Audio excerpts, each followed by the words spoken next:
welcome back to my channel. My name is Shameika, and if you're new here, make sure you hit that subscribe button. Make sure you hit that button so you don't miss no new uploads.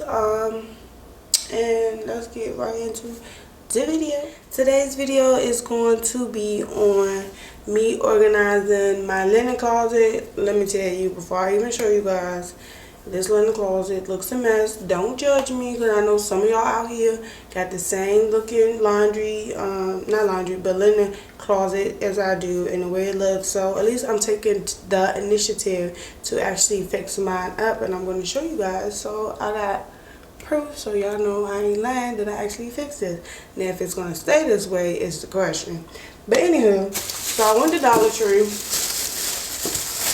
as you can see, and I picked up some containers. They were $1, of course, because that's what I went to the Dollar Tree. Now they ain't that big, so hopefully this is a success. This is the size that they look like, and it has like the little label thing that goes there. And I don't have, so it's washing me out. I don't have any label things just yet, so that's just gonna have to be done at a later time, which I will update you guys so y'all can see. I got 1, 2, 3, 4, 5, 6 of them. Hopefully that's enough to get this whole linen closet together, because baby, linen closet is looking crazy. So let's stop talking and let me show you guys what the closet is looking like.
Okay, you guys, that was me organizing my linen closet. As you can see, it was kind of messy, but it was something I can easily fix and put together. I still don't have it to the satisfaction I want it to be, but it's just a lot more manageable now. I don't like that I can't see all my products, so I might look into trying to find better containers in the future where they're clear or something like that. I don't have any container stores near me or something, so maybe I can order them. But that is me organizing my organizing and decluttering my linen closet. As you can see, I had hair products, you know, down to my soaps, body scrubs, stuff I use for pampering myself, like masks, shaving stuff. I have all that in that closet, and now everything is kind of tucked away in a little container where I know where I can go and get it. I only use 5 containers because I don't have it figured out yet just how I want everything to sit just yet. So I only use 5 of them. I still have another container. So when I do decide to update or reorganize my linen closet, I will record it for you guys so you can see the new progress as well. But until then, make sure you hit the like button. Make sure you subscribe to my channel if you're new. Make sure you hit the like button and subscribe, because what's the point of watching my videos if you're not going to subscribe? Like, I'll see you guys next time. Bye.